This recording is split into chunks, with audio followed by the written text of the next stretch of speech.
70% of patient lung cancer के stage 4 में पकड़े जाते हैं। जो वर्क प्लेसेस खासकर बेसमेंट एरिया में होते हैं उनमें एक और लंग कैंसर का इंपॉर्टेंट कॉज होता है, इसको हम रेडॉन गैस बोलते हैं। पैसिव स्मोकिंग लंग कैंसर का मेजर कॉज है। रिसर्च कहती है कि पर active smoking is more potent. Lung cancer के जो सिम्टम होते हैं वो काफ़ी लेट आते हैं, तो लंग कैंसर को अर्ली कैच करना बहुत डिफिकल्ट है। जो लोग दिल्ली जैसे शहरों में रह रहे हैं जहाँ पे EQ है 400, 500, 800 होता है, उन्हें एयर प्योरीफायर को भी उसी तरह समझना चाहिए। पर जो लोग अफोर्ड कर सकते हैं उन्हें अपने घर पे एयर प्योरीफायर रखना चाहिए। बहुत सारे कैंसर एक्चुअली पोल्यूशन की वजह से है। नॉन स्मोकर्स लंग कैंसर है जो हमारी कंट्री में रिलेटिवली मोर कॉमन है कंपेयर टू वेस्टर्न कंट्रीज जहाँ पे पोल्यूशन एक्सपोजर रिलेटिवली कम है। टिपिकली जो लोग का पोल्यूशन एक्सपोजर ज़्यादा है उनका लंग कैंसर अराउंड का रिस्क एक नॉर्मल आदमी से कंपेयर्ड अराउंड 30 to 50% हायर है। At least 10 to 20% of lung cancer non smoker में होते हैं। लंग कैंसर प्रिवेंशन के लिए भी हम पेशेंट को ये बोलते हैं कि अगर आपको कोई भी कफ है जो 3 वीक से ज़्यादा है तो उसको इग्नोर नहीं करना। तो यदि उसने 20 सिगरेट रोज पी है 10 साल के लिए तो उसका 10 पैक ईयर्स है। उसने 20 सिगरेट रोज पी है 20 साल के लिए तो 20 पैक ईयर, और 10 सिगरेट रोज पी है 40 साल के लिए तो 20 पैक ईयर्स। तो जो लोग स्मोकिंग करते हैं उनमें लंग कैंसर का रिस्क ज़्यादा होता है। तो यूजुअली जो लोग सिगरेट, बीड़ी, हुक्का इत्यादि लेते हैं और से इनहेल करते हैं उनमें ही मेनली हम लंग कैंसर का रिस्क ज़्यादा देखते हैं। जिस आदमी को एक बार कैंसर हो चुका है, इशू ये है कि कैंसर हमेशा वापस आ सकता है। सबसे इंपॉर्टेंट कॉज होते हैं, number 1 by far is tobacco और स्मोकिंग। उसके अलावा number 2 is air pollution, atmospheric pollution. Number 3 is occupational exposure. जो कैंसर वाला हेडेक होता है यूजुअली वो पूरे हेड में होता है, यूजुअली एक पॉइंट पे नहीं होता। एक इंपॉर्टेंट चीज है, यदि खांसी में ब्लड आता है तो वो एक सीरियस कफ है। कि जो पेशेंट स्ट्रेसफुल लाइफ जीते हैं उनका इम्यून सिस्टम इतना कॉम्पिटेंट नहीं होता।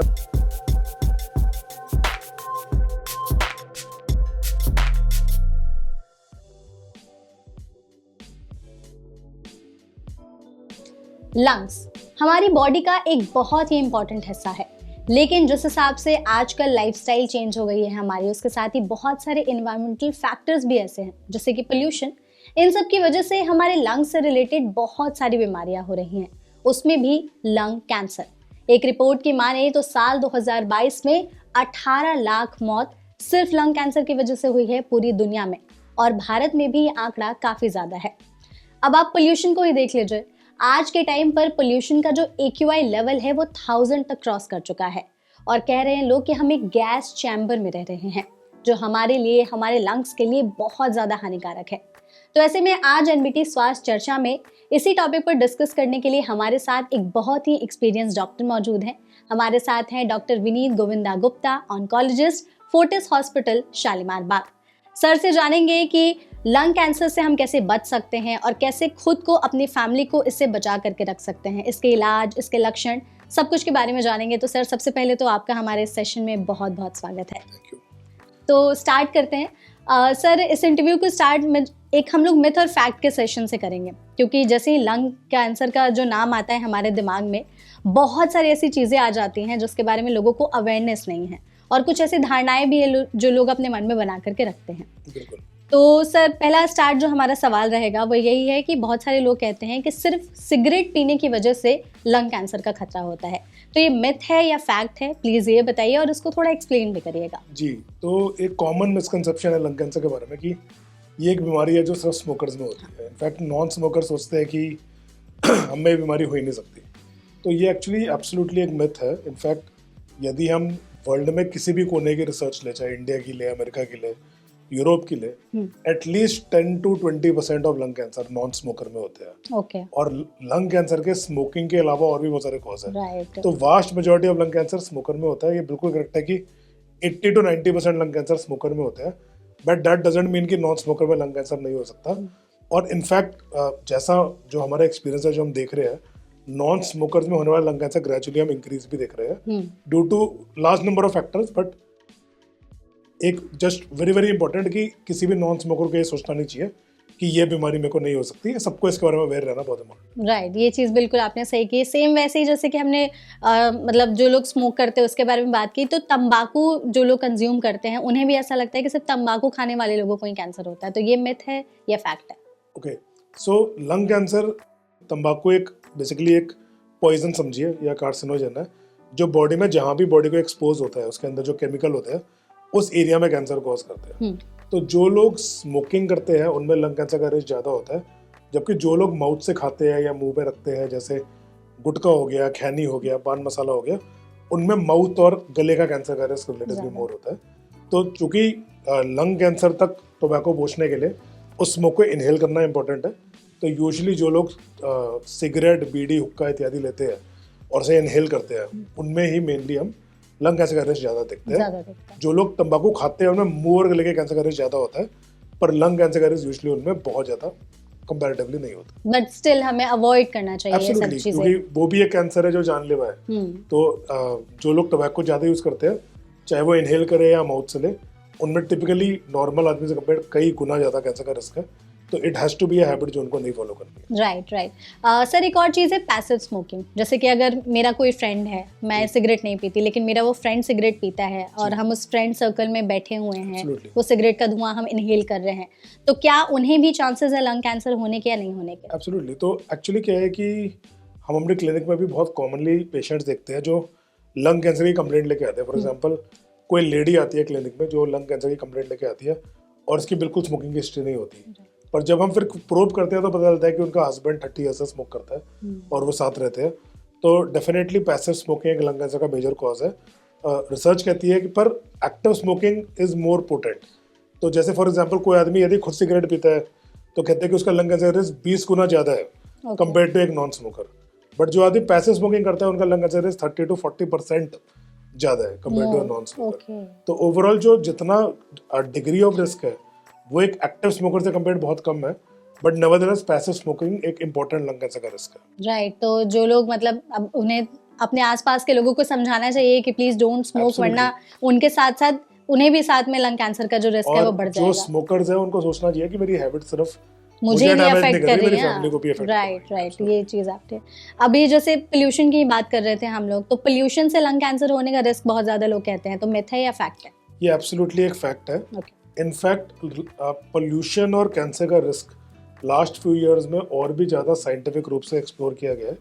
तो इनफैक्ट एक बहुत ही इंटरेस्टिंग चीज़ है, यदि हम देखें कि लंग कैंसर जो अमेरिका या यूरोप में होता है और लंग कैंसर जो हमारी कंट्री में होता है वो काफ़ी डिफरेंट होता है। तो हमारी कंट्री में नॉन स्मोकर्स का लंग कैंसर ज़्यादा कॉमन है, और कॉमनली जिस तरह के जेनेटिक डिफेक्ट्स उन कैंसर्स में होते हैं वो सेम डिफेक्ट यूएस और यूरोप के कैंसर में कम होते हैं। तो इस चीज़ पे जब रिसर्च की गई है उसमें ये देखा गया है कि जो PM 2.5 यानी जो पोल्यूशन में हवा में पार्टिकल्स होती है वो लंग में डिपॉजिट होकर स्पेशल तरह की म्यूटेशन कॉज करती है, जिससे टिपिकल एक Indian style of lung cancer develop होता है। Indian style of lung cancer जो इंडिया और एशियन कंट्रीज में ज़्यादा कॉमन है।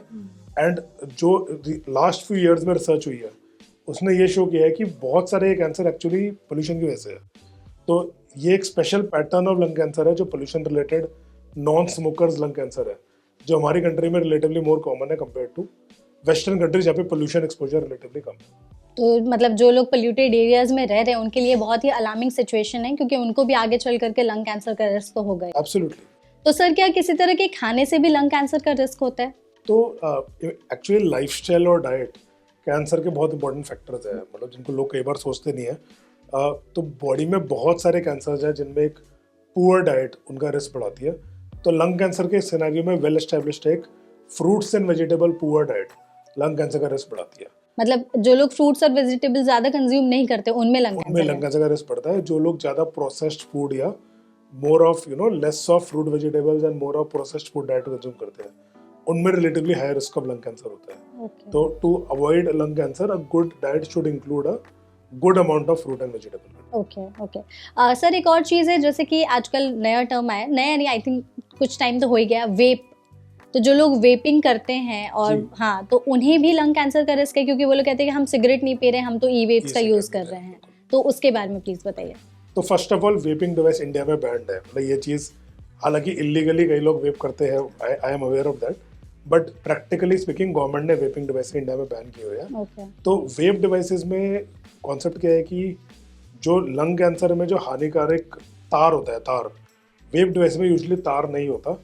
तो कई लोग मानते हैं कि ये compare to tobacco cancer risk में इसका रिस्क कम है, पर कॉमनली इनमें एरोमेटिक ऑर्गेनिक कंपाउंड होते हैं जैसे फॉर्मेल्डिहाइड और अदर इंडस्ट्रियल सॉल्वेंट्स होते हैं जिसमें निकोटीन को घोल के रखा जाता है। तो रिसर्च ने ये पाया है कि ये भी कैंसर कॉज करते हैं। मे बी ये इतना कॉज नहीं करते जितना एक सिगरेट या एक बीड़ी कॉज करती हो, but they also cause cancer. So they are, जो ये थॉट है कि मैं वेप कर रहा हूँ तो मेरा कैंसर का कोई रिस्क नहीं है, ये एक रॉन्ग थॉट है. वेपिंग में एरोमेटिक इंडस्ट्रियल केमिकल्स बॉडी में इनहेल होते हैं जो कैंसर का रिस्क बढ़ाते हैं. ओके, सेम विद हुक्का भी. एब्सोल्युटली. तो हुक्का के अंदर जो बर्न होता है वो टोबैको ही होते हैं एंड ऑफ द डे. तो टोबैको के जो केमिकल कंपाउंड है, हालांकि वो वाटर के थ्रू जाते हैं, पर फिल्टर होने के बाद भी ये हार्मफुल कंपाउंड बॉडी में पहुंच जाते हैं. और टोबैको उतना ही कैंसर का रिस्क बढ़ाता है इतना एक सिगरेट या बीड़ी पिलाती है. ओके.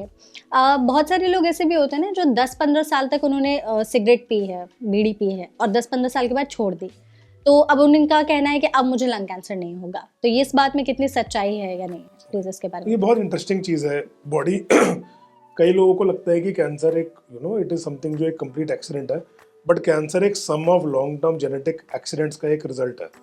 तो यदि कोई आदमी ने सपोज 10 साल 15 साल सिगरेट पी है और उसके बाद उसने छोड़ दी है, तो ये एब्सोल्युटली ट्रू है कि बंदे ने जितना टाइम सिगरेट छोड़ रखी है उतना उसका कैंसर का रिस्क कम होता रहेगा. तो रिसर्च कहती है कि 1 to 2 years में उसका कैंसर का रिस्क मे बी 20-30% ड्रॉप कर जाए. After 5 years may be 50% drop कर जाए. Typically once you reach at 20-year point from the last cigarette, तो cancer risk comes down to near a normal person. जो एक नेवर स्मोकर है, near उसके level तक कैंसर रिस्क कम हो जाता है after around 18 to 20 years. But very very important, वो कभी उसके बराबर नहीं होएगा.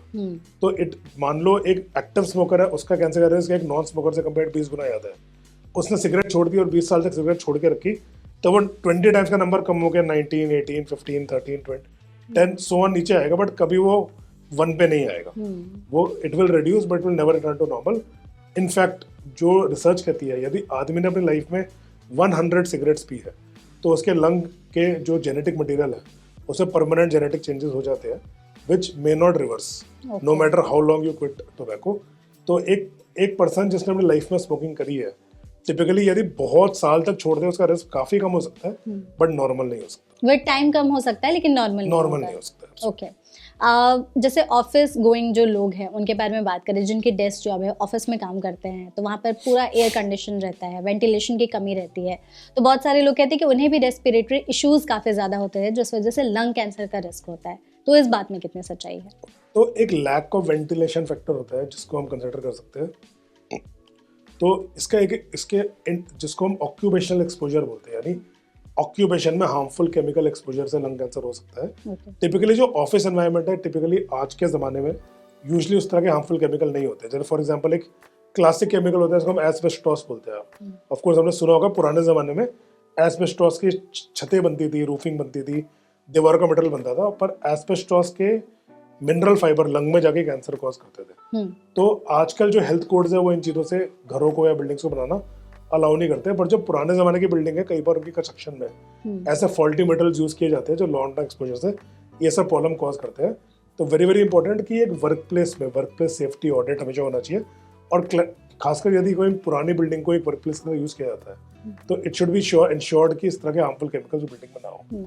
नंबर 2, जो वर्क प्लेसेस खासकर बेसमेंट एरिया में होते हैं उनमें एक और लंग कैंसर का इंपॉर्टेंट कॉज होता है, इसको हम रेडॉन गैस बोलते हैं. तो रेडॉन गैस क्या होती है? जो हम नॉर्मल जो पत्थर होता है, पत्थर में नॉर्मल चीज़ों के अलावा रेडियो एक्टिव एलिमेंट्स होते हैं बहुत माइन्यूट मात्रा में. तो जैसे मान लो हम सड़क से कोई पत्थर उठाते हैं तो उसमें थोड़ा सा minute amount of radio active uranium या थोरियम या रेडियो एक्टिव अमाउंट हो सकता है. और जब ये मटेरियल डिग्रेड होता है तो वो एक गैस बनाता है, इसको रेडॉन गैस बोलते हैं. तो ये radon gas radio active gas होती है और वो हवा से भारी होती है, इसलिए घरों के नीचे वाले एरिया में सेटल डाउन कर जाती है. तो बेसमेंट्स के अंदर या लोअर ग्राउंड फ्लोर में ये नॉर्मली ये गैस सेटल हो जाती है, खासकर जिन एरियाज में ग्रेनाइट पत्थर का लोकेशन ज़्यादा होती है. और जब हम इस गैस को इनहेल करते हैं तो रेडियो एक्टिविटी से लंग को डैमेज करती है. इनफैक्ट टोबैको और पोल्यूशन के अलावा most common cause of lung cancer world wide radon gas है. तो वेरी वेरी इंपॉर्टेंट कि जो ग्राउंड फ्लोर और बेसमेंट की खासकर वर्क प्लेसेस है उनमें वेंटिलेशन अच्छा होना चाहिए ताकि गैस का सर्कुलेशन हो जाए और ये उस जगह पे इकट्ठे ना हो जो लॉन्ग टर्म एक्सपोजर से लंग कैंसर का रिस्क बढ़ा सकती है.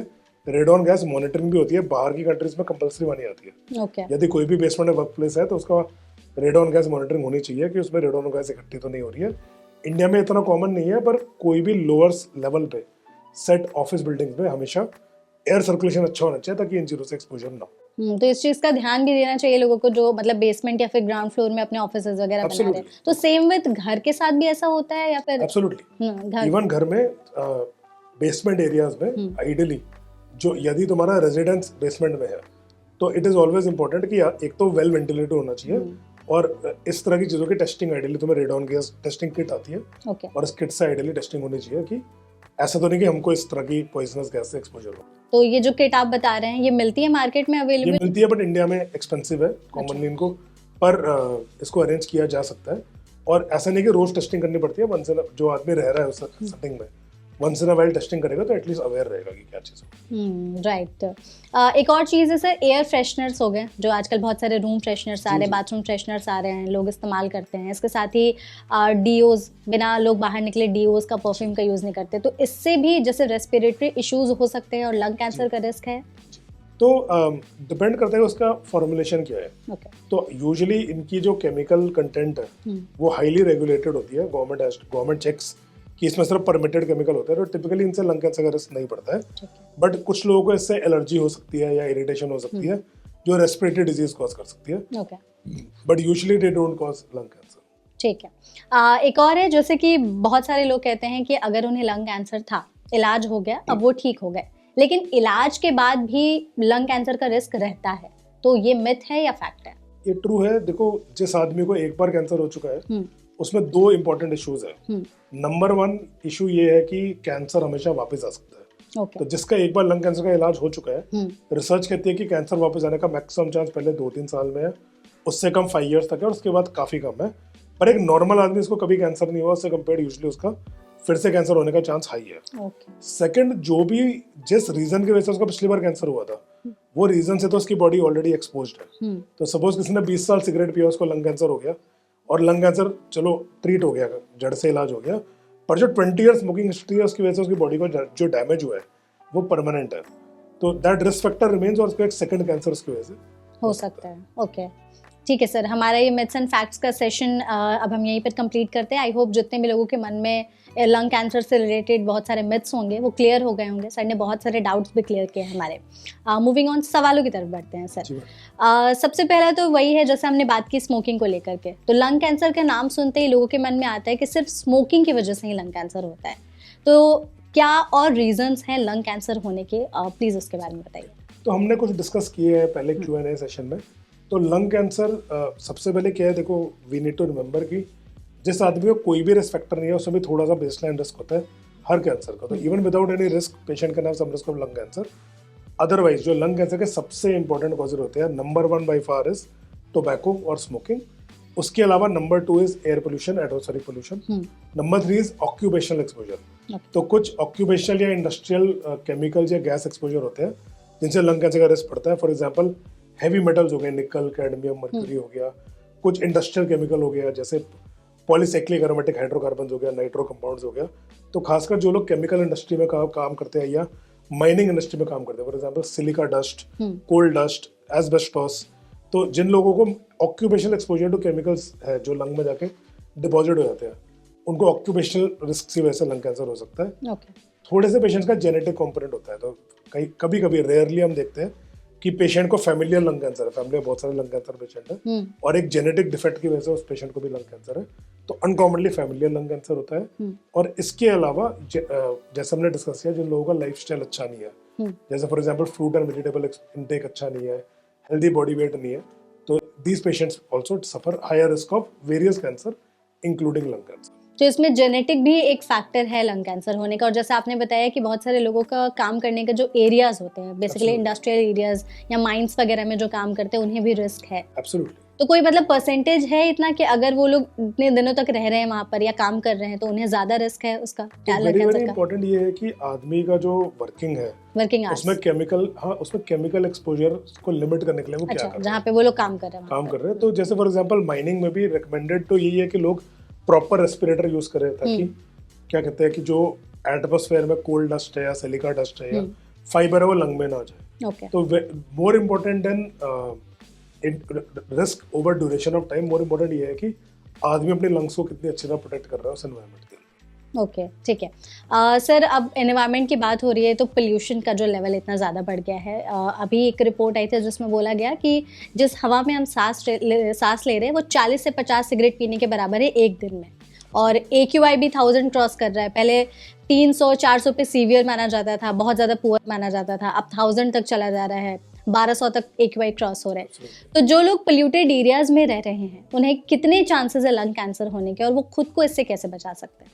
तो जो इस टॉपिक पर रिसर्च हुई है वो ये कहती है कि टिपिकली जो लोग का पोल्यूशन एक्सपोजर ज़्यादा है उनका लंग कैंसर अराउंड का रिस्क एक नॉर्मल आदमी से कंपेयर्ड अराउंड 30 to 50% हायर है। ज़्यादा। पर इन स्टडीज़ में भी जो पोल्यूशन का लेवल चेक किया था, किसी ने 1000 का AQI चेक नहीं किया है। हाँ, जो एग्जैक्टली। स्टडीज हुई है वो 100 का AQI, 200 का AQI, 250 का AQI के लेवल पे हुई है। उतना तक किसी ने सोचा ही नहीं होगा कि किसी 1000 ने भी कभी क्रॉस हो सोचा ही नहीं जाएगा। था कि हमें डे टू डे हमें हमारे बच्चों को, हमारी फैमिली को 1000-1500 का AQI सहन करना Right. पड़ेगा।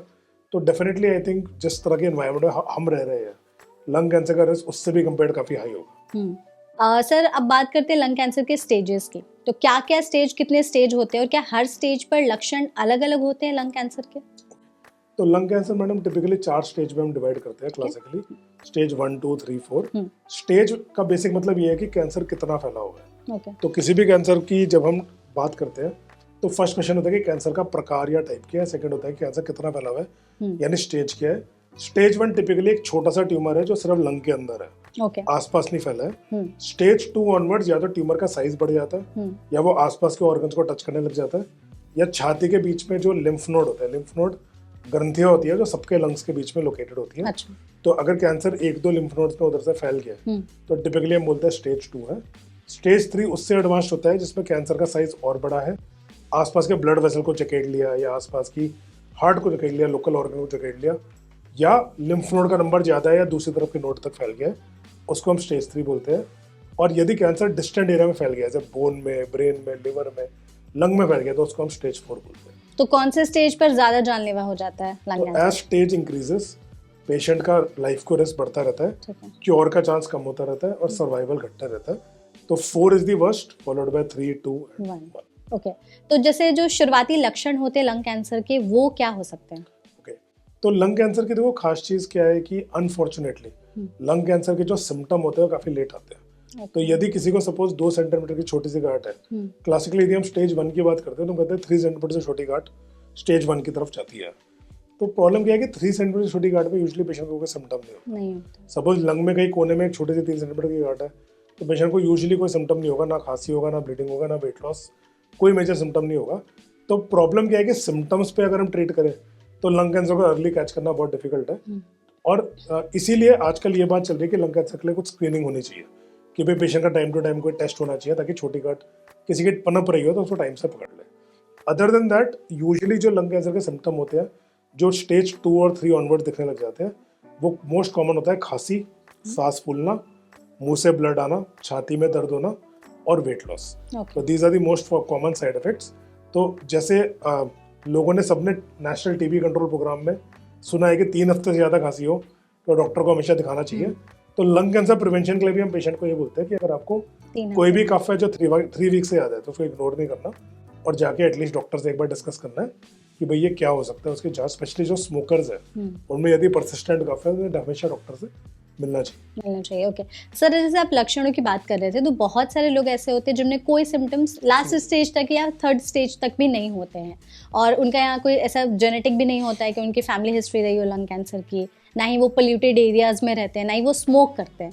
तो ऐसे लोगों में लंग कैंसर क्यों हो जाता है? क्या उनके मतलब रिस्क फैक्टर्स क्या हैं उन लोगों में? जैसे हमने थोड़ी देर पहले डिस्कस किया कि around 10 to 20% lung cancer patient ऐसे होते हैं जिनमें कोई कॉज क्लियर कट नहीं होता। जो हम मेनली टोबैको की बात करते हैं, सिगरेट बीड़ी का कॉज नहीं होता। तो कॉमनली इनमें या तो पोल्यूशन या लाइफस्टाइल या रेडॉन गैस एक्सपोजर या ऑक्यूपेशनल एक्सपोजर यानी workplace hazards are the cause of the lung cancer.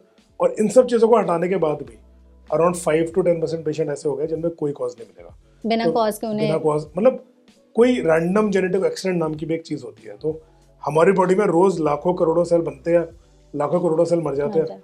तो किसी सेल की ग्रोथ या डेवलपमेंट के बीच में कोई रैंडम जेनेटिक एक्सीडेंट हो गया तो वो कैंसर में कन्वर्ट हो सकता है।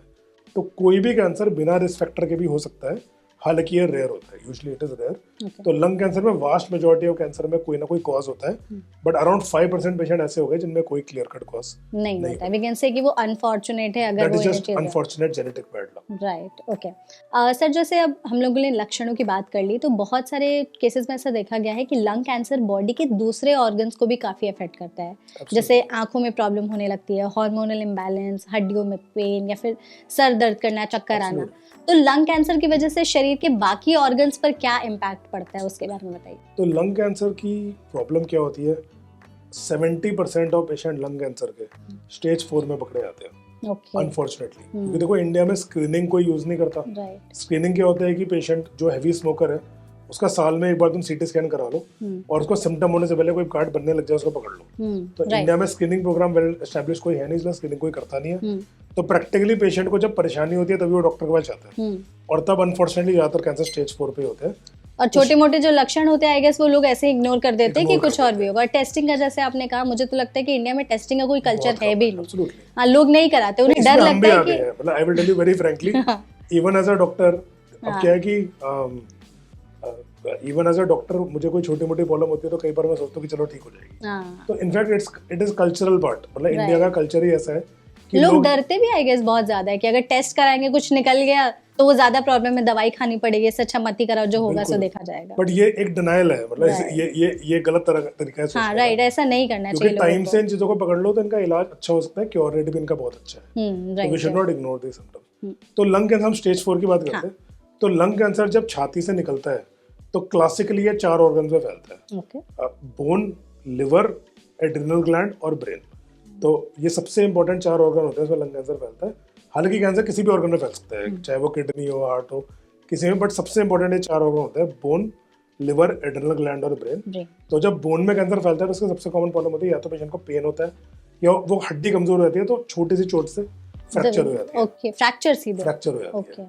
तो कॉमनली ऐसा हम बहुत बार देखते हैं कि पेशेंट पहली बार हमारे क्लिनिक में आता है कि सर मैं गिर गया और मेरा हाथ फ्रैक्चर हो गया, और फिर हमने एक्सरे कराया तो देखा कि साथ में लंग कैंसर था। तो it is very very common. Similarly liver में, जब लिवर में गांठें आती है तो पेशेंट को यहाँ पे दर्द हो सकता है, लिवर वाली साइड पे, या कभी कभी बहुत ज्यादा गांठें हो तो पेशेंट को जॉन्डिस या पीलिया भी हो सकता है। ब्रेन में अगर कैंसर फैल जाए तो सबसे कॉमन इशू होता है हेडेक, जो यूजुअली अर्ली मॉर्निंग में होता है। जब पेशेंट सो के उठता है तो उसको सिवियर हेडेक होता है, जो सो के थोड़ी देर वो चलता है तो चले जाता है। उसका रीजन ये है, जब वो लेटता है तो दिमाग में प्रेशर बढ़ जाता है, जब वो खड़ा होता है तो प्रेशर कम हो जाता है। तो नॉर्मल हेडेक से इसको हम कैसे मतलब आइडेंटिफाई कर सकते हैं? टिपिकली यही क्लासिकल, एक तो क्या है कि जो कैंसर वाला हेडेक होता है यूजुअली वो पूरे हेड में होता है, यूजुअली एक पॉइंट पे नहीं होता। यदि एक पॉइंट पे है तो देखिएगा कि परसिस्टेंटली उसी पॉइंट पे है। ठीक है। फॉर एग्जांपल किसी को माइग्रेन है तो कभी आधे इस सर में होता है, कभी आधे इस सर में होता है। पर जो कैंसर वाला हेडेक है हमेशा एक ही जगह पे होता है, या तो पूरे हेड में होगा या हमेशा एक ही पॉइंट पे होगा। और classical cancer headache is early morning headache, and third is cancer वाला हेडेक परसिस्टेंट होता है। तो वेरी इंपॉर्टेंट, मान लो किसी को माइग्रेन है तो ठीक हो जाएगा, हफ्ते में ठीक हो जाएगा, 10 दिन में ठीक हो जाएगा।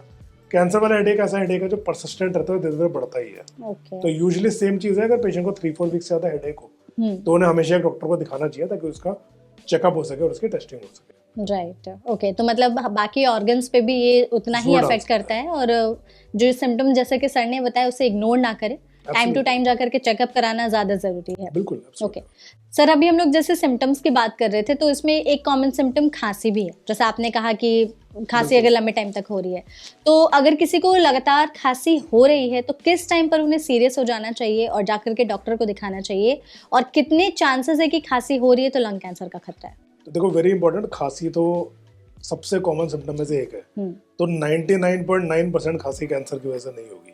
तो टिपिकली जो हम सजेस्ट करते हैं लोगों को, ये बोलते हैं कि अगर 3 वीक से ज्यादा खांसी है तो हमें डॉक्टर को दिखाना चाहिए। तो 3 weeks is the cut off.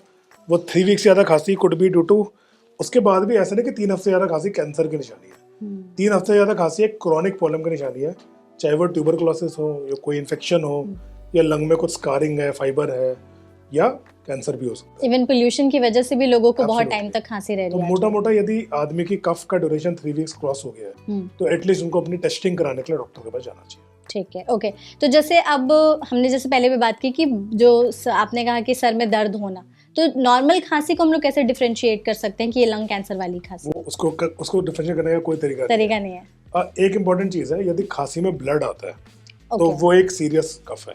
कफ। तो एनी पर्सन जिसकी कफ में खून आ गया, that should never never be ignored, क्योंकि वो तुरंत डॉक्टर के डेफिनेटली पास। कुछ ना कुछ मेजर एबनॉर्मल इशू है। और ब्लीडिंग वाली कफ को इमीडिएटली डॉक्टर को हमेशा दिखाना चाहिए। ओके सर, जैसे अभी तक हमने सो फार जितनी बात की लंग कैंसर के बारे में, तो आपको कैसा लगता है कि कोविड के बाद लंग कैंसर के केसेस ज़्यादा बढ़े हैं? इसमें कोई सच्चाई है या नहीं है? तो बिल्कुल ट्रू है।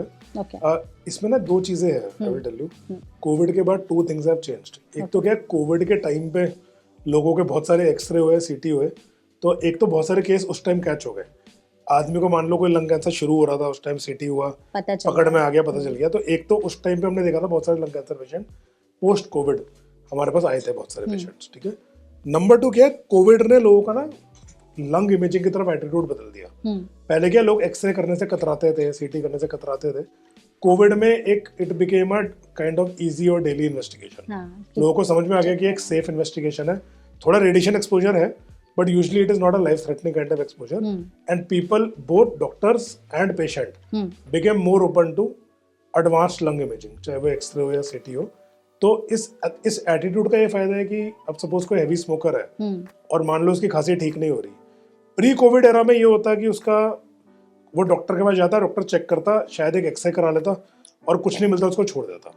पर पोस्ट कोविड एरा में क्या है कि डॉक्टर्स और पेशेंट दोनों का attitude toward lung imaging change हो गया। तो पहले वो ट्राई करता कुछ, तो पोस्ट कोविड एरा में इसी पेशेंट का क्या है कि पहले उसको दवाइयाँ दी जाएगी, एक्सरे कराया जाएगा बेसिक, पर तब भी खांसी नहीं रुकेगी तो उसका सीटी करा लिया जाएगा, क्योंकि द एटीट्यूड हैज चेंज्ड। तो डेफिनेटली इंडिया में post Covid investigation of the lung का एटीट्यूड चेंज हुआ है, और इसलिए कैंसर पकड़ने का इंसिडेंस और कैंसर पकड़ने का रेट बढ़ा है।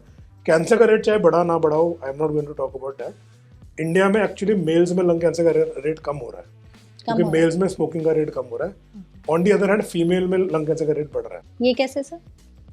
वन इज की जो एनवायरमेंटल पोल्यूशन रिलेटेड कैंसर है, और they occur relatively more in female compared to male, number one. मतलब औरतों में लंग नॉन कैंसर होने के, स्मोकिंग वाले कैंसर है, जो नॉन स्मोकिंग वाले अच्छा कैंसर ओके, है, नॉन स्मोकिंग, वो रिलेटिवली फीमेल में ज्यादा कॉमन होते हैं, number one. Okay. And number two is की थोड़ा फीमेल्स में स्मोकिंग का जो एक्सपोजर है, वो खासकर अर्बन एनवायरनमेंट में हम देख रहे हैं आजकल थोड़ा सा इंक्रीज होने लग गया है।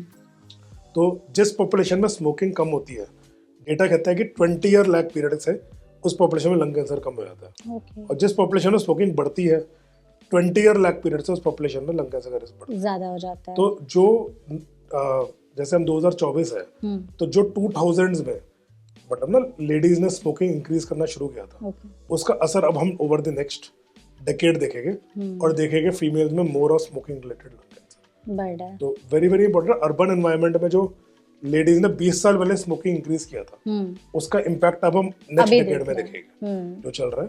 तो मेरा जो ऑब्जर्वेशन है, थोड़ा सा फीमेल्स में स्मोकिंग रिलेटेड कैंसर्स भी अब हम देखने लगे हैं, because we are working in Delhi, जो कि एक अर्बन एनवायरनमेंट है, and it will increase over time.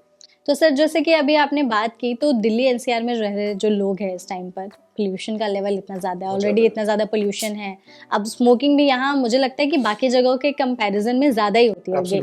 तो मतलब एक पोल्यूशन तो है ही, उसके साथ स्मोकिंग है, जैसे आपने कहा पैसिव स्मोकिंग से भी, तो इतने सारे चीज़ों के बीच लंग कैंसर होने के चांसेस आई थिंक बहुत ज़्यादा हो चुके हैं लोगों में।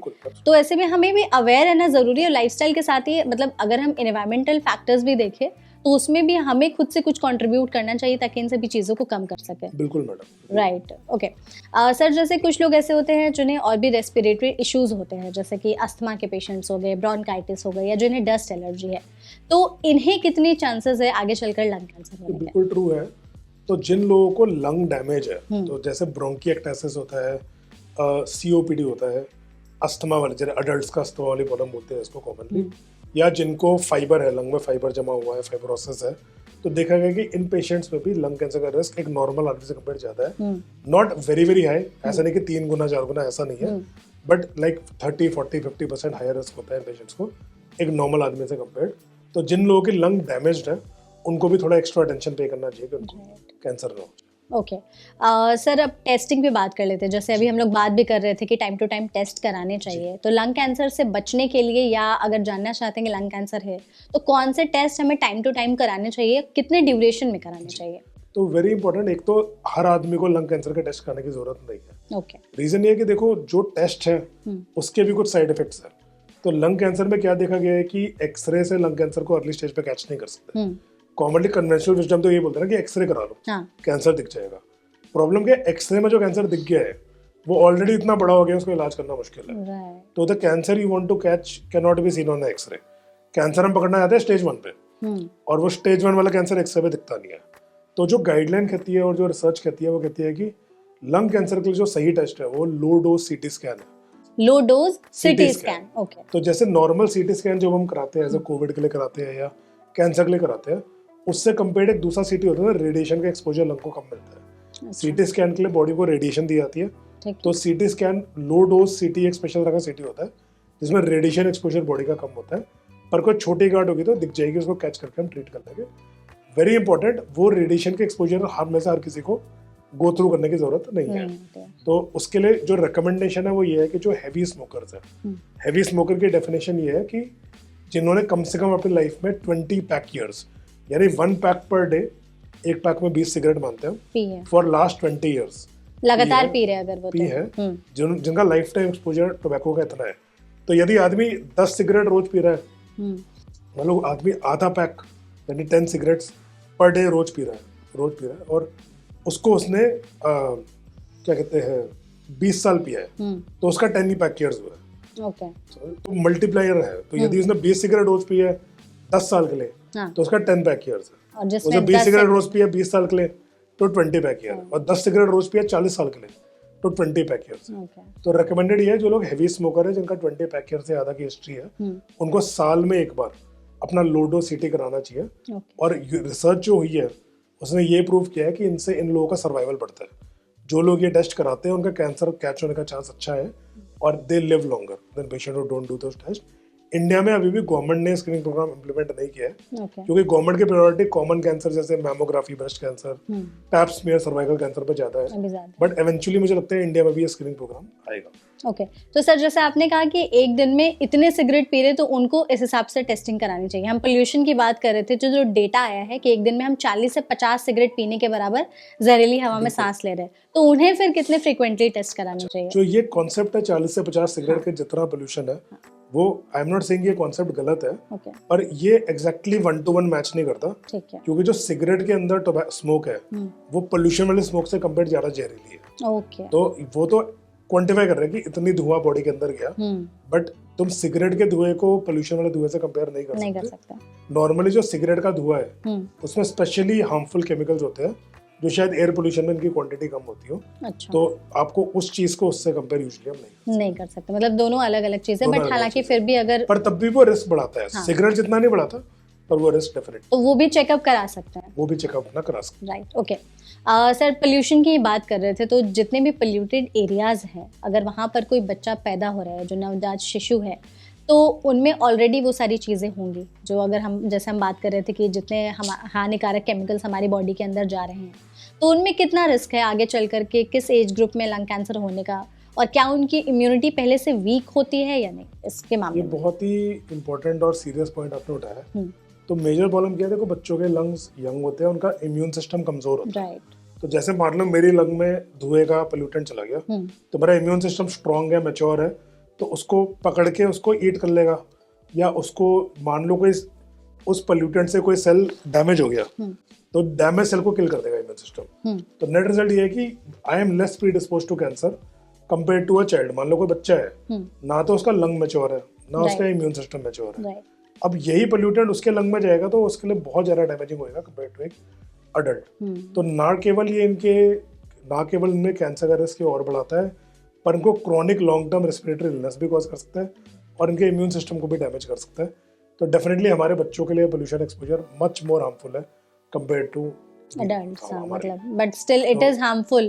तो ऐसे मतलब जो इस तरह बच्चे पैदा हो रहे हैं, तो उनके लिए हम कुछ प्रिकॉशंस ले सकते हैं अगर उन किसी के लिए मजबूरी है कि वो इसी जगह पर रह रहे हैं जहाँ पे पोल्यूशन बहुत ज्यादा है? अनफॉर्चुनेटली मतलब एयर प्यूरिफायर यूज के अलावा बहुत कुछ हम नहीं कर सकते, क्योंकि बच्चों को मास्क पहना के रखना मुश्किल है। ये है कि एक तो जो पोल्यूटेड टाइम है, ये तो सभी को फॉलो करना चाहिए, नॉट जस्ट किड्स। घर से बाहर कम निकले, घर बंद रखे, एयर प्यूरिफायर यूज करे, आउटडोर जाए तो मास्क यूज करे। तो जो बेसिक प्रिकॉशन है वही प्रिकॉशन है जो हम बच्चों में यूज कर सकते हैं, और मोस्टली पोल्यूटेड टाइम पे इन चीज़ों पे फोकस करना बच्चों पे रात मेरे को लगता है ज़्यादा इंपॉर्टेंट है कंपेयर टू एडल्ट्स, राइट, क्योंकि उनको ये चीज़ें और ज़्यादा डैमेज कर सकती हैं। बिल्कुल। आपने ये सर एयर प्यूरिफायर्स की बात की, ये इफेक्टिव हैं या नहीं है? नहीं, absolutely air purifiers are very effective. ये एक सेफ, देखो अब दिल्ली में जो पोल्यूशन है वो तो मेरे कंट्रोल में नहीं है, बट ये है कि एटलीस्ट मैं जिस एनवायरनमेंट में काम कर रहा हूँ या रह रहा हूँ या सो रहा हूँ, वो एनवायरनमेंट को मैं कंट्रोल करने की कोशिश कर सकता हूँ। तो जस्ट लाइक वाटर के लिए वाटर प्यूरिफायर होता है, वैसे एयर के लिए एयर प्यूरिफायर होता है। और आज की जनरेशन के जो एयर प्यूरिफायर्स है, जो फिल्टर बेस्ड या हेपा एयर प्यूरिफायर है, वो कम्प्लीटली सेफ है। और खासकर जो हजार के AQI एरिया में जो लोग रह रहे हैं उनको जैसे आज के दिन क्या है कि वाटर प्यूरिफायर का कोई स्टिग्मा नहीं है। हर आदमी के घर में वाटर प्यूरिफायर है, चाहे RO हो, UV हो, बहुत common, every person has water purifier in their house. जो लोग दिल्ली जैसे शहरों में रह रहे हैं जहाँ पे AQI 400, 500, 800 होता है, उन्हें एयर प्यूरिफायर को भी उसी तरह समझना चाहिए। और उन्हें सबको, मेरे हिसाब से, मतलब मेरा personal opinion, I know it is an expensive intervention, पर जो लोग अफोर्ड कर सकते हैं उन्हें अपने घर पे एयर प्यूरिफायर रखना चाहिए। तो सर जैसे कुछ लोग जो नहीं अफोर्ड कर सकते, तो उनके लिए क्या ऑल्टरनेटिव ऑप्शन हो सकते हैं एयर प्यूरिफायर की जगह? तो वन इज की एक तो क्या है, रूम को, घरों को क्लोज रखें पोल्यूशन के टाइम पे, और कोशिश करें कि आउटडोर एक्टिविटी कम रखें। क्या होता है कि जो पोल्यूटेंट्स हवा में फैल रहे हैं वो हवा के सर्किट से बार बार फैलते रहते हैं, प्लस बाहर से जब अंदर के थोड़े से सेटल भी होते हैं, बाहर से और पोल्यूशन अंदर आ जाता है। तो ये कि by closing the house you allow the pollutant to settle on the ground and और पोल्यूशन अंदर नहीं आता, number 1। Okay, by second is आप आउटडोर एक्टिविटी कर रहे हो तो एटलीस्ट मास्क पहन सकते हो। तो आइडियली तो N95 मास्क पहनना होता है, जो कोविड के टाइम पे हम पहनते थे। अच्छा। तो N95 मास्क इंश्योर करता है कि छोटे पार्टिकल्स उस मास्क के थ्रू आपके लंग में ना जाए। जो सर्जिकल मास्क है वो भी कुछ टू सम एक्सटेंट हेल्प करता है, बट एक्चुअली जो मास्क सबसे यूजफुल है वो N95 मास्क है। तो सर मैं यहाँ पे इंटरप्ट करना चाहूंगी, जैसे कि आपने कहा N95 मास्क ज्यादा इफेक्टिव है, तो जो लोग सर्जिकल क्लॉथ मास्क, वो कम इफेक्टिव है। ऐसा नहीं कि काम नहीं करता, वो भी काम करता है, but not as well as. तो बेटर है कि हम N95 क्योंकि जो कैंसर कॉजिंग पार्टिकल्स है वो बहुत छोटी साइज की होती है, जो नॉर्मल मास्क के थ्रू चले जाती है। ओके, तो इसीलिए to prevent the cancer causing particle effect ideally आपको N95 मास्क यूज करना चाहिए। ओके, ठीक है। तो मतलब हमें इन सभी चीज़ों का भी ध्यान रखना चाहिए, और आपने जैसा कहा कि जिन लोग एयर प्यूरिफायर जो लोग अफोर्ड कर सकते हैं वो रखें, और जो ना कर सकते तो वो इन चीज़ों का ध्यान रखें, तो खुद को बचा सकते हैं। ठीक है सर, कुछ लोग ऐसे होते हैं जो हमने स्टार्टिंग में भी बात की कि उनका काम ही वैसा है, जो उस तरह के इंडस्ट्रियल एरियाज में काम करते हैं, माइंस में काम करते हैं, या फिर जहाँ पे पोल्यूशन बहुत ज़्यादा है, तो उन लोगों को कितना रिस्क है लंग कैंसर का, और वो कैसे इससे खुद को बचा सकते हैं? उन लोगों को एक्चुअली ऑक्यूपेशनल डिजीज बोलते हैं इसको। ओके, ना केवल लंग कैंसर का, लंग डिजीज का बहुत हाई रिस्क है। तो मैं एग्जांपल देता हूँ। फॉर एग्जांपल यदि कोई कोल माइनर है जो कोल इंडस्ट्री में काम करता है, तो भाई माइंस में तो एक परमानेंट मिस्ट होता है कोल का, जो तुम ब्रीथ करते हो तो लंग के अंदर जाता है, और इससे एंथ्राकोसिस एक बीमारी होती है जो लंग की होती है, जिसमें डिपॉजिटेड कोल धीरे धीरे लंग को खराब करता है और कैंसर भी कॉज कर सकता है। ओके, तो वेरी वेरी इंपॉर्टेंट, जिन लोगों को ऑक्यूपेशनल एक्सपोजर है, एक तो उनके एम्प्लॉयर्स की ड्यूटी है कि उनको इनको प्रिवेंट करने में हेल्प करें, इनको अच्छी क्वालिटी का जैसे मास्किंग, इंडस्ट्रियल लेवल के मास्क दी जाए, ताकि सेफ एनवायरनमेंट में काम करो, लंग में ये सब चीज़ों का एक्सपोजर ना हो। साथ ही उनका हेल्थ कवर लाइफ लॉन्ग का होना चाहिए, ताकि, तो आपने देखा होगा जिनका जो इंडस्ट्रीज होती है जैसे कोल इंडिया है या माइनिंग इंडस्ट्रीज है, they have their own hospital जो इन चीज़ों का ध्यान रखते हैं, क्योंकि ये प्रॉब्लम उनके एम्प्लॉइज में बड़ी कॉमन है। तो these people need life long health cover. ऐसा नहीं कि आदमी की जो प्रोडक्टिव लाइफ है तुमने उसको यूज कर लिया, और जब प्रोडक्टिव लाइफ आदमी की खत्म हो गई तब तुमने बोला कि चलो अब तुम अपना देखो। क्योंकि जो लंग को डैमेज को वर्किंग लाइफ में हुआ है, उसके प्रॉब्लम उसको फ्यूचर में हो सकती है। तो very very important, these people need life long नजर, लंग पे जिंदगी में नजर रखनी पड़ेगी, और उसका अलर्ट रहना पड़ेगा कि कोई भी प्रॉब्लम हो उसको टाइम से ट्रीट करें, ताकि आदमी एक नॉर्मल हेल्दी लाइफ जी सके। साथ ही very very important is good quality masking. तो जिस एनवायरनमेंट में वो काम कर रहे हैं, फॉर एग्जाम्पल हम देखते हैं जब लोग घर बनाते हैं तो लोग हेलमेट पहनते हैं, स्पेशल इक्विपमेंट होते हैं, स्पेशल कपड़े होते हैं। तो same is true for lung occupation hazard. उनकी स्पेशल प्रोटोकॉल्स है, सब अवेलेबल है, और वो प्रोटोकॉल फॉलो होने चाहिए ताकि एम्प्लॉय सेफ रहे। ओके, सबसे पहले तो सल्यूट टू देम कि वो इस तरह की चीज़ें कर रहे हैं वहाँ पर। हम मतलब इस तरह का ऑक्यूपेशन उन्होंने चुना, काम कर रहे हैं वैसे, उसमें भी इनको इतना रिस्क है लंग कैंसर या फिर लंग डिजीजेज होने का, उसके बावजूद भी बहुत सारी चीज़ें हैं जो उसको मैटर करती हैं। ठीक है सर, जैसे अभी हम एयर प्यूरिफायर्स की बात कर रहे थे, तो लोग एयर प्यूरिफायर प्लांट्स के बारे में भी बहुत ज़्यादा बोलते हैं कि अगर आप एयर प्यूरिफायर नहीं लगा सकते तो कुछ एयर प्यूरिफाइंग प्लांट्स लगा लीजिए। तो ये इफेक्टिव है या नहीं है? अच्छा, तो देखो कोई भी प्लांट है, डेफिनेटली उसको हम अपने घर में लगाते हैं तो वो हमारे लिए अच्छा रहेगा। रीजन इसकी वो कार्बन डाइऑक्साइड कंज्यूम करते हैं और ऑक्सीजन रिलीज करते हैं, तो they are good for health. Okay, कोई भी प्लांट अगर रखते हैं, बट लंग कैंसर प्रिवेंशन में प्लांट्स बहुत यूजफुल नहीं है। रीजन ये है कि लंग कैंसर जो पार्टिकल्स कॉज करती है उन्हें वो प्लांट्स कैच नहीं कर सकते। प्लांट बस हवा में से कार्बन डाइऑक्साइड लेकर ऑक्सीजन छोड़ सकते हैं। यदि मान लो धुएं के पार्टिकल्स है, PM 2.5 है, प्लांट को उसको कैप्चर करने का कोई तरीका नहीं है। तो प्रैक्टिकली दे आर गुड। ऐसा नहीं हमारी हेल्थ के लिए अच्छे नहीं है, प्लांट एक्सपोजर घर पे रखेगा हमारी हेल्थ के लिए अच्छा है, बट यूजुअली वो कैंसर के रिस्क को कम करने के लिए यूजफुल नहीं है। उसके लिए बेटर है कि we need thing like air purifier जो इन पार्टिकल्स को कैप्चर करके आपके लंग में ना जाए। ओके सर, जैसे हमने अभी मेट्रो सिटीज़ की बात की कि ऑलरेडी इतना ज़्यादा पोल्यूशन वहाँ पर फैल चुका है, तो कुछ ऐसे नॉन मेट्रो सिटीज़ भी हैं या फिर कुछ ऐसे एरियाज़ भी हैं जहाँ पोल्यूशन का लेवल नहीं है। इनफैक्ट अभी एक रिपोर्ट आई है जिसमें पता चला है कि कौन कौन से शहर जो है सबसे ज़्यादा पोल्यूटेड है। उसमें गुरुग्राम, दिल्ली, इन सब के नाम हैं। लीस्ट पोल्यूटेड में मणिपुर का भी एक आया था जहाँ पर AQI 15 से 19 देखा गया था। स्टिल वहां पर भी कुछ केसेस ऐसे होते हैं जो लंग कैंसर के होते हैं। तो अगर पोल्यूशन का मतलब फैक्टर हटा दे तो क्या फिर चांसेस है उनमें? तो सबसे हमने ऐसे शुरू में डिस्कस किया था कि सबसे कॉमन कॉज लंग कैंसर का टोबैको ही है, चाहे कितना पोल्यूटेड हो। दिल्ली अगर इतना पोल्यूटेड रहेगा तो भी 90 to 80% पेशेंट टोबैको की वजह से आएंगे। तो जो पोल्यूशन रिलेटेड लंग कैंसर है वो 10 to 20% ही होता है। ओके, ठीक है। अभी हम लोगों ने इतनी सारी चीज़ें बात की, प्रिकॉशंस के बारे में बात की, ट्रीटमेंट के बारे में भी बात करते हैं। सर, सबसे पहले बताइए कि कोई वैक्सीन है या कुछ ऐसा आया है मार्केट में जिससे लंग कैंसर को ट्रीट किया जा सके, या फिर मतलब क्या है, कैसा ट्रीटमेंट का प्रोसीजर है? तो जब हम कन्वेंशनली वैक्सीन की बात करते हैं तो हम उसके प्रिवेंशन में बात करते हैं। कोविड वैक्सीन देते हैं ताकि कोविड ना हो। ओके, तो अनफॉर्चुनेटली लंग कैंसर की अभी कोई वैक्सीन नहीं है जो प्रिवेंट कर सके। ठीक है। लंग कैंसर की अलग तरह की वैक्सीन है जिनकी हम बात करेंगे। तो लंग कैंसर के ट्रीटमेंट यूजुअली 4-5 मोडालिटीज है जिनको साथ मिला के हम यूज करते हैं लंग कैंसर के ट्रीटमेंट में। तो मेजॉरिटी ऑफ पेशेंट जो एडवांस स्टेज में आते हैं उनमें यूजुअली ट्यूमर को ऑपरेट नहीं कर सकते। पर जो पेशेंट को हम टाइम पे कैच कर सके उसमें जो best to best treatment lung cancer का है वो है सर्जरी। तो मान लो कोई आदमी हमने पकड़ लिया टाइम से, उसका 3-4 सेंटीमीटर की गांठ है, तो जो राइट ट्रीटमेंट है वो ये है कि एक अच्छे सर्जन से उसको ऑपरेट करके निकाल दिया जाए और these patient can be completely cured. In fact stage 1 lung cancer में क्योर रेट 90 से 95% है। तो यदि हम स्टेज 1 में पेशेंट को पकड़ लें तो 90 to 95% जड़ से इलाज कर सकते हैं सर्जरी से। सिमिलरली एक दूसरी मोडालिटी है उसको हम बोलते हैं रेडियोथेरेपी। तो रेडियोथेरेपी की क्या कॉन्सेप्ट है कि एक मशीन होती है जो हाई एनर्जी बीम ट्यूमर के ऊपर शूट करती है जिससे सिर्फ ट्यूमर धीरे धीरे जल के खत्म हो जाता है। तो अगेन वो उन पेशेंट के लिए जिनको हम टाइम पे पकड़ सके। इसका कोई साइड इफेक्ट है? इसके साइड इफेक्ट होते हैं but usually they are manageable, they are not very hard.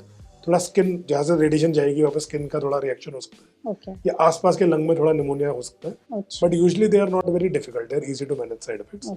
तो वो भी हम कर सकते हैं, बट अगेन इसका मेन रोल होता है अर्ली स्टेज में जिसमें जड़ से इलाज संभव है। अनफॉर्चुनेटली 80% पेशेंट जो हमारे आते हैं वो स्टेज 4 में आते हैं जिनकी सर्जरी या रेडिएशन पॉसिबल नहीं। तो इन पेशेंट के लिए आज के एरा में हमारे पास 3 मेन मोडालिटी है, इम्यूनोथेरेपी, टारगेटेड थेरेपी और कीमोथेरेपी। तो यदि हम तीनों की बात करें तो इम्यूनोथेरेपी कुछ टेक्नोलॉजी है जो बॉडी के इम्यून सिस्टम को एक्टिवेट करती है कि जाके वो कैंसर को मारे। तो नॉर्मली क्या होता है कि यदि बॉडी में कोई भी कैंसर सेल बनता है तो इम्यून सिस्टम पहले ही मार देता है उसको स्टेज 1 तक आने नहीं देता। तो यदि आदमी को लंग कैंसर हुआ है तो ये इम्यून सिस्टम का फेलियर है, वो उसको टाइम से पकड़ के किल नहीं कर पाया। तो इम्यूनोथेरेपी कुछ आजकल टेक्नोलॉजीज अवेलेबल है जिसमें इम्यून सिस्टम कैंसर को पहचान नहीं पा रहा, वो उसको कैच नहीं कर पा रहा। कुछ टेक्नोलॉजीज दवाइयाँ, इसमें वैक्सीन भी आ गई, चाहे वैक्सीन है या मेडिसिन है, जो इम्यून सिस्टम और कैंसर को जोड़ देता है ताकि इम्यून सिस्टम कैंसर को पकड़ के किल कर सके। और ये हाईली इफेक्टिव टेक्निक है। इनफैक्ट स्टेज 4 में भी अराउंड 1/4 पेशेंट को आप इम्यूनोथेरेपी से क्योर भी कर सकते हो, जो क्लासिकली मानते थे कि इम्पॉसिबल है, but nowadays it is very much possible. Second important चीज होती है टारगेटेड। तो क्या है, जब नॉर्मल सेल कैंसर में कन्वर्ट होता है उसमें कुछ जेनेटिक डैमेज होता है जो उसको कैंसर में कन्वर्ट कर देता है। तो टारगेटेड थेरेपी क्या है कि यदि हम जो नॉर्मल सेल और एबनॉर्मल सेल के बीच में जो जीन डिफेक्ट है, यदि हम उस जीन को ही हिट कर दे तो सिर्फ कैंसर मर जाएगा और नॉर्मल सेल को कुछ नहीं होगा। तो आज के दिन ये टेक्नोलॉजी अवेलेबल है। ये यूजुअली ओरल टैबलेट्स होते हैं, खाने की गोलियां होती है। अच्छा। तो यदि पेशेंट के कैंसर में एक पर्टिकुलर जीन है जो नॉर्मल सेल में नहीं है तो उसको रोज की खाने की टैबलेट दे देते हैं और वही कैंसर को बहुत अच्छी तरह ट्रीट कर ले, मतलब खत्म कर देता है। मे बी 100% खत्म ना करता, यूजुअली दवाइयाँ लंबी चलती है। अच्छा। पर ऐसी टारगेटेड थेरेपीज भी है जो 8 साल 10 साल तक की लाइफ दे सकती है, और इवन बियॉन्ड दैट स्टेज 4 में, इवन इन स्टेज 4। ठीक है। तो आजकल, और थर्ड है कीमोथेरेपी, जो एक पुराना तरीका है जिसमें रैपिडली डिवाइडिंग सेल्स को किल करने वाली दवाई दी जाती है। यूजुअली कीमोथेरेपी का आउटकम इम्यूनो टारगेट जितना अच्छा नहीं है, पर अलग अलग कैंसर में उसका आज भी रोल है। मतलब आई थिंक मैंने सुना है उसके बहुत ज्यादा साइड इफेक्ट्स भी होते हैं Absolutely. कीमोथेरेपी तो के। कीमोथेरेपी एक पुरानी ट्रीटमेंट है जो 1950s में डेवलप हुई थी। अच्छा। तो अब क्या है कि chemotherapy has its own problems, कि साइड इफेक्ट है, बहुत अच्छा काम नहीं करती। तो जो हम लंग कैंसर में देख रहे हैं, धीरे धीरे ये देख रहे हैं कि कीमोथेरेपी का जमाना धीरे धीरे जा रहा है, और जो नई टेक्नोलॉजी है टारगेट इम्यूनो, इनका जमाना धीरे धीरे आ रहा है। आज भी लंग कैंसर में मेरे हिसाब से ऑलमोस्ट 70% पेशेंट को कीमो की जरूरत पड़ती है, चाहे वो इम्यूनो दे, टारगेट दे, साथ में कीमो की जरूरत पड़ती है। बट एक्सपेक्टेशन जो मेरे को लग रहा है over next 10 years, I think this number will fall to 20-30%। तो मेजॉरिटी ऑफ पेशेंट को फ्यूचर में हम बिना कीमो के ट्रीट करेंगे, यदि ये सारी मोडालिटी यूज करके इवन स्टेज 4 एक अच्छे प्रोपोर्शन ऑफ पेशेंट को हम ठीक कर सकते हैं, और बाकी पेशेंट को अच्छी लॉन्ग गुड क्वालिटी लाइफ दे सकते हैं। ओके सर, आपके इस कॉन्वर्सेशन से दो चीज़ें मेरे दिमाग में है। सबसे पहले आपने कहा जब इम्यूनोथेरेपी देने की बात आती है तो इसका मतलब हमारे इम्यून सिस्टम का फेलियर है कि वो उस कैंसर कॉजिंग एलिमेंट को कैच नहीं कर पाया। तो क्या हम इम्यूनिटी को बूस्ट करने के लिए कर सकते हैं ताकि इस तरह के जितने भी कैंसर कॉजिंग एलिमेंट्स है उसको पहले ही किल कर दे बॉडी? एब्सोल्युटली। तो हमने जो लाइफस्टाइल की बात करी वो इम्यूनिटी से ही लिंक्ड है। राइट। एक अच्छा बॉडी वेट, रेगुलर एक्सरसाइज, अच्छी डाइट, प्रोसेस्ड फूड कम खाना, अनप्रोसेस्ड फूड ज़्यादा खाना, फ्रूट वेजिटेबल ज़्यादा खाना, प्रोटीन इंटेक अच्छा रखना, ये सब एक अच्छी इम्यूनिटी मेंटेन करने के तरीके हैं। तो definitely all these things help. और ले पर्सन भी, चाहे हम सारे ही हैं, चाहे किसी कोई कैंसर पेशेंट ना भी हो, एक अच्छा लाइफस्टाइल मेंटेन करके अपना कैंसर का रिस्क सिग्निफिकेंटली कम कर सकते हैं। तो वेरी वेरी इंपॉर्टेंट है सभी के लिए, एक अच्छा बॉडी वेट, अच्छी डाइट, केमिकल एक्सपोजर कम रखना, प्रोसेस्ड फूड एक्सपोजर कम रखना, regular exercise and good mental health, stress free mental health. Stress भी फैक्टर है? एब्सोल्युटली 100%। ओके। ये प्रूवन है कि जो पेशेंट स्ट्रेसफुल लाइफ जीते हैं उनका इम्यून सिस्टम इतना कॉम्पिटेंट नहीं होता कंपेयर टू जो पेशेंट मतलब जो ज्यादा कम स्ट्रेस रहता है। तो स्ट्रेस हमारे इम्यून सिस्टम को भी इफेक्ट करता है, हमारे हार्मोनल सिस्टम को भी इफेक्ट करता है, हमारी बॉडी के स्ट्रेस रिस्पॉन्स को इफेक्ट करता है। And stress is very very important cause of number of diseases including cancer. तो स्ट्रेस फ्री लाइफ ये सब बॉडी को हेल्प करते हैं कैंसर अवॉइड करने। तो जो सर ने बताया कि हमारी इम्यूनिटी को बूस्ट करने के लिए हम कौन सी चीज़ें ध्यान में रख सकते हैं, तो प्लीज़ आप उनका ध्यान दें ताकि आप और आपका परिवार जो भी है कैंसर से बचा रह सके। सर, उसी में मेरा दूसरा सवाल ये था कि किस स्टेज पर जाकर के कैंसर जानलेवा हो सकती है? मतलब अब है कि जैसे आपने बात की कि अब या ट्रीटमेंट भी फेल हो जाता है कि अब इनका नहीं हो पाएगा। तो देखो, आज के एरा में यदि पेशेंट फिट है, देखो सपोज मेरे पास 2 कैंसर पेशेंट है, दोनों को सपोज स्टेज 4 है, पर एक कैंसर पेशेंट है जो आपके मेरे जैसा दिखता है, और एक कैंसर पेशेंट है जो कम्प्लीटली बेड पे है। ओके, तो फिट पेशेंट को हर स्टेज पे हम अग्रेसिवली भी ट्रीट कर सकते हैं और उनमें से कई पेशेंट को ठीक भी कर सकते हैं। तो वेरी वेरी इंपॉर्टेंट कि ऐसा कोई स्टेज नहीं है जिसमें हम बोलते हैं कि पेशेंट को मतलब ना एक समय पे कैंसर की एक कॉन्सेप्ट थी कि let the patient go and die, but जो कि एक बहुत ही इनसेंसिटिव कॉन्सेप्ट है। But if you go back 50 years, उस टाइम पे कैंसर के लिए कोई इलाज ही नहीं था। तो यही बोला जाता था कि भाई स्टेज 4 हो गया, इसमें कुछ नहीं कर सकते, घर पे सेवा करो। पर वो कॉन्सेप्ट आज के दिन इतनी वैलिड नहीं है। आज के दिन जो रिसर्च कहती है वो ये कहती है कि हर स्टेज पे ट्रीटमेंट ऑप्शन है जो पेशेंट की लाइफ प्रोलॉन्ग कर सकते हैं, क्वालिटी ऑफ लाइफ दे सकते हैं, और कुछ परसेंटेज ऑफ पेशेंट को जड़ से भी इलाज कर सकते हैं, चाहे स्टेज 4 कैंसर ही ना हो। तो very very important, specially in cancer like lung cancer, जिसमें बहुत सारे ऑप्शन है, टारगेट इम्यूनो, बहुत सारी चीजें हैं।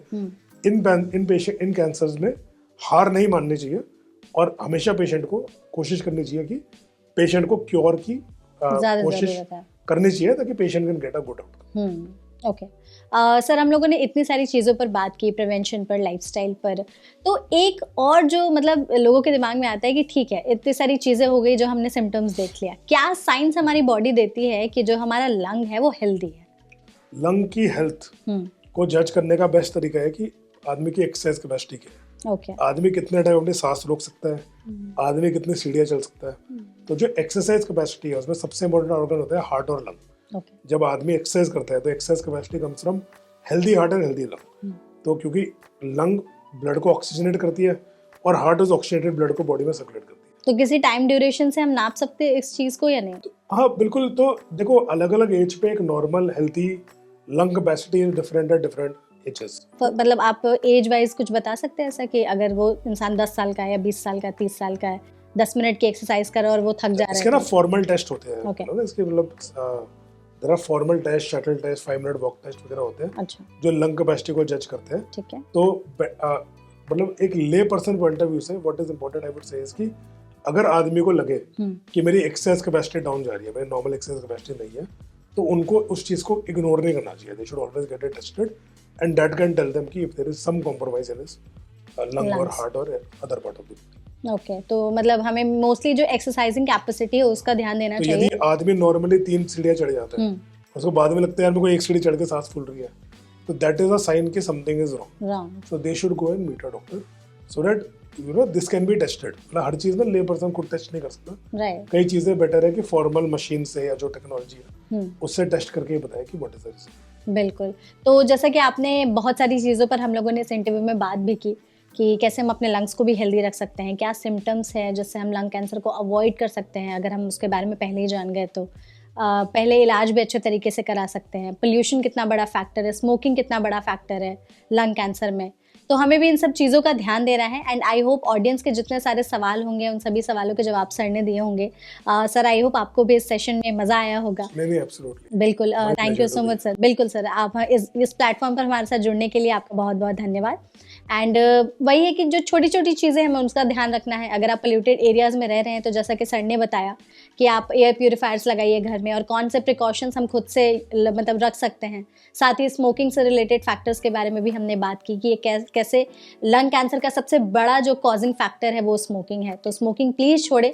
अगर आपके आसपास भी कोई स्मोक करता है तो उन्हें भी एडवाइस दे, क्योंकि अगर जाकर आगे चलकर आपको लंग कैंसर होता है तो उसका जो आप इलाज कराएंगे उसमें माथापेची करने से अच्छा है कि हम पहले से ही प्रिकॉशन ले लें, तो हमारे लिए भी और हमारे आसपास के लोगों के लिए भी ज़्यादा बेटर है।